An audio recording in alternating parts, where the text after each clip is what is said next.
सबसे बड़ा शहर। मैं 22 बरस से यहाँ रह रहा हूँ। रोजाना इसी सड़क से गुजरता हूँ और रोजाना ये सड़क मुझसे मेरा नाम पूछती है। ये पूछती है कि चौधरी बलदेव सिंह कौन है, कहाँ से आया है, क्यों आया है। अब मैं इसे क्या जवाब दूं? आधी उम्र गुजारने के बाद भी ये धरती मेरे लिए अजनबी है और मैं इसके लिए।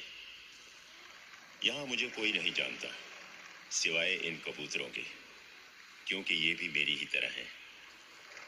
इनका भी कोई देश नहीं, जहां दाना देखा उतर गए और पेट भर कर उड़ गए। मैं कब उड़ सकूंगा मालूम नहीं। जरूरतों ने पर काट दिए हैं, रोटी पांव की जंजीर बन गई है, लेकिन कभी ना कभी मैं जाऊंगा जरूर अपने देश को, अपने